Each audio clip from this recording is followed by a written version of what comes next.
Welcome to Biz Frank Talk with Zavi. This is the premiere show that we are starting, and this is our first guest and our first production team there behind that we are having in season 1, episode 1. The show is about showcasing the entrepreneur's journey, but also sharing their experiences and also having experts coming to advise and to talk about the challenges that entrepreneurs face. And that has to be done live here at our studio. So we are looking forward to a great time today. My tie that I'm wearing today, this is the tie that my dad left me. It's not the only inheritance, but this is the one that I took. And I'm wearing it today so that I can show that emotionally I'm still attached to his existence, that he was once here, he once lived. But it's also related to what we are going to look at today, which is the solution for emotional needs of entrepreneurs. We go through a lot as entrepreneurs. We have challenges every day. We are focused in our businesses. We are creative in our businesses. But our emotions, our personal challenges, what we go through every day can put us down, can make you not want to wake up sometimes. So today we have in the studio Palesa Borotho, and she's going to take us through the process to say, as an entrepreneur, how do you deal with the challenges emotionally? And what are the solutions for you to move on as an entrepreneur, to stay balanced as an entrepreneur? Right. Palesa, thank you for coming and welcome. You are our first guest, and we are going to ring a bell when we finish. What a privilege, truly privileged. Thank you so much, Derek. By the way, let's sanitize our hands. Correct. With Pepper Solutions product. The company is selling these products so beautifully and making them available. And we have to really do the honor because they just said, you know what, guys, you can make use of our products and please have them. So let me just put, and then also let's make sure that we make it clear that we have kept the social distance.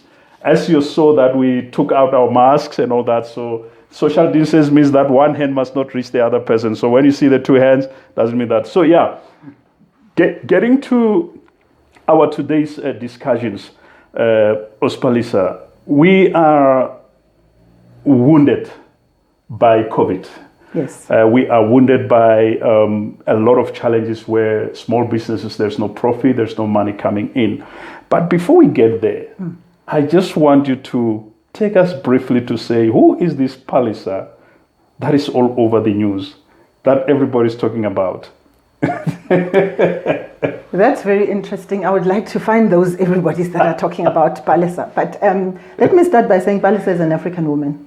I'm an African woman, I'm a mother. I'm a child of God. Above all, I'm an entrepreneur and a person who believes in having an impact in society. Really, that's all I can say. I'm a teacher and trainer at heart because that's what I've done for many years of my life. And so going out there, supporting people so that there's an impact in the world is a big thing for me. That's great. Support is all we need. And when you talk about support, what would be the kind of support that you would say that emotionally entrepreneurs should get from professionals or from any platform that would assist them to kind of want to wake up in the morning, to kind of want to say, I want to go out there and do business? What kind of support are we looking at? Thank you, Derek. Actually, that's a great question. If you don't mind, I want to take us slightly back, because the more important thing to recognize is that a lot of the time as entrepreneurs, we're not even aware that we need the support, because the nature of an entrepreneur is a person who has a vision, who has a dream, who's really driven by something that's actually bigger than themselves. And in that process, a lot of the time we forget ourselves. You become everything in your business, in addition to your family and all other responsibilities, which means that by the time you need the support, a lot of the time things are where they should not be or would not have necessarily been had you been more aware. So my conversation a lot of the time is around awareness of our needs as entrepreneurs, so that by the time we get to where we need help, we are also very free to ask for help without all the barriers. I may mention some of the barriers as we go along, but we really need to get to a place where we are comfortable acknowledging the space we are in as entrepreneurs. And if you don't mind me going a little bit further to say that a lot of the time when we are entrepreneurs, we also have certain impressions and images that we need to keep up. Okay. Because we are business owners. We are, certain of us are people in a community. We are looked up as certain role models in communities, which means that when people look at us, they have expectations where we are not even supposed to show weakness. We are not even supposed to get to a place where you're tired, where you're even angry, where emotions will show. Okay. So getting to the place of asking for help is getting past all of these other factors that I've mentioned. Now, what are the key areas or the key pointers that would say this is how we can support you as an entrepreneur emotionally? You're going through it, yes, we can see, but this is what you need to do for you to recover or for you to stay above the waters. Okay, thank you for that question. You mentioned balance when we started this conversation. The most important thing when we talk about awareness is that balance. So once you're aware of all of the possibilities and aware of yourself, really the first point is when you're an entrepreneur, first of all, you're a human being, you're a person, you are all of your roles. Once you're aware of all of that, you then get to a place where you consciously look at what areas of your life do you need to balance. Okay.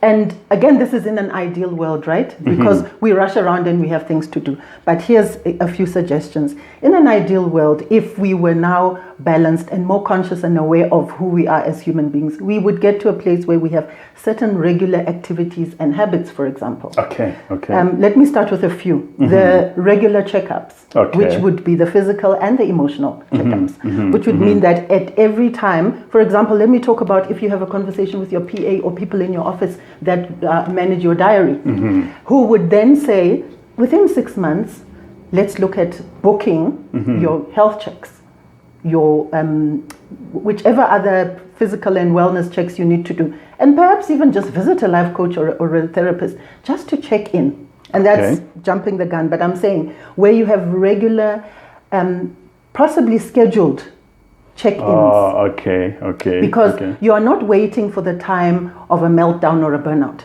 It's scheduled in your program. So you need to have some form of a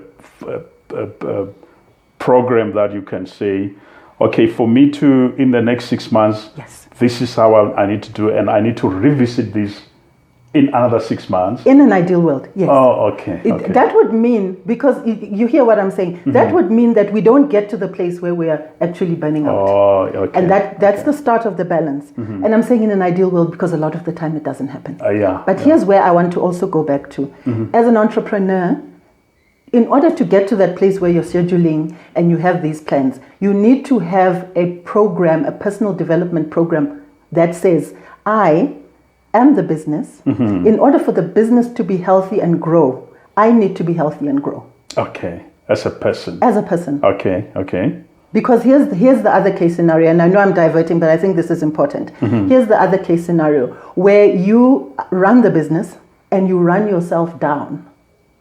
You will run the business down. So if your commitment is to your business, surely then your commitment must be to you as a person.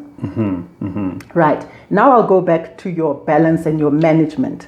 So when you begin to manage your program, you then say, in order for me to stay maximally healthy, and I've just talked about the very big picture requirements, which are your health, your overall emotional wellness.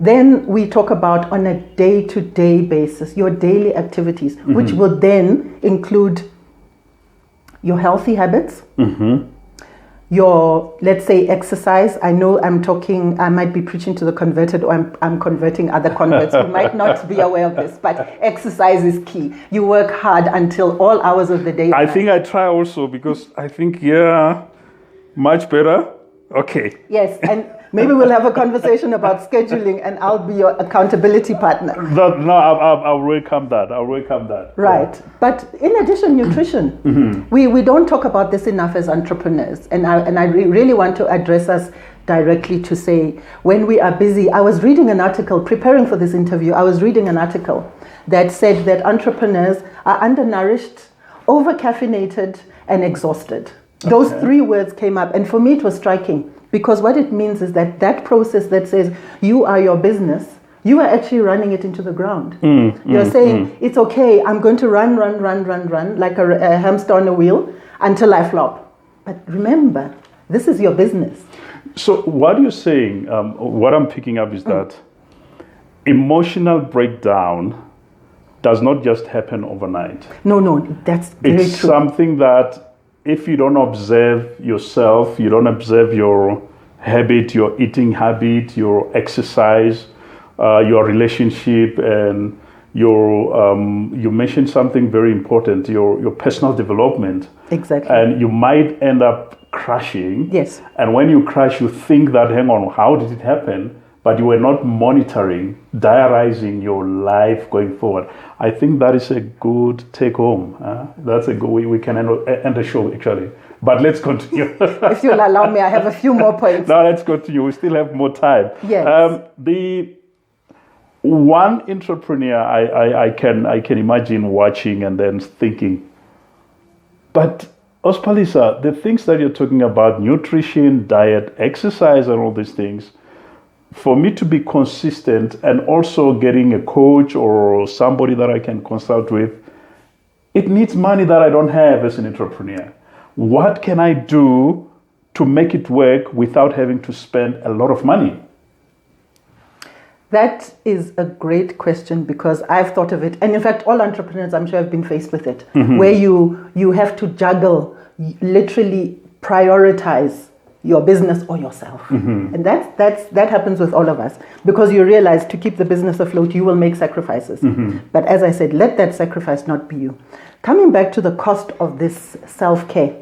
Self-care does not need to be expensive. And I think this is the myth that we need to overcome. Okay.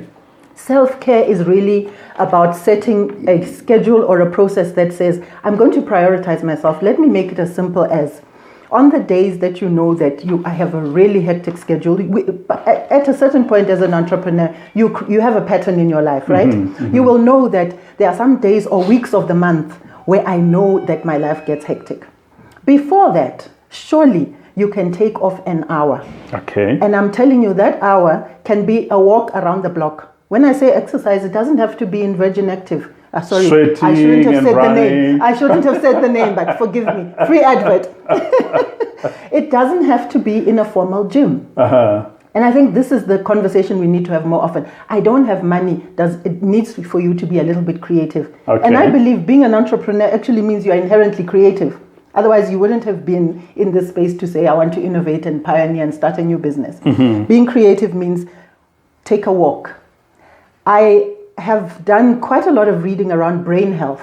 Okay. Brain health literally means sometimes when you are tired, physically tired, you need to just get some sunshine. They call it a neurotransmitter like bath of your brain. You go get some sunshine, find some green, the trees, whatever it is, but just an hour of that will change something in your day. So I'm saying if that becomes your pattern of life, you'll really be surprised how much more healthy, how much more energetic, and how much more motivated you are. Okay. Let's talk about nutrition. When we always talk about, hey, diet is expensive, I am so convinced that that's when you're barking up the wrong tree, because you're looking for food in a shop that says health food. Oh, okay. You see what I mean? But let's go back to the very basic nutrition of vegetables and beans.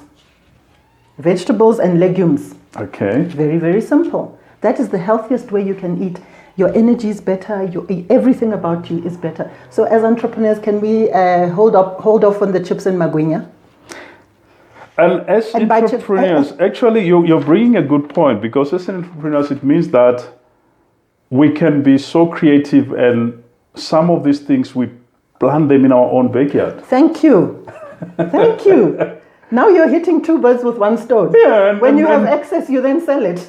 Yes, and you just know that here is a spinach, here is a cabbage. I mean, well, I cannot say that take out the loan because it's not useful. It's useful, yes, for decoration, but yeah, we need, I think you're right there, but we need to look at it and see how we can deal with it. I think it's another conversation for another day. I have a whole lot of ideas, but we can actually... No, we'll have more because we're going to have a lot of episodes. Good.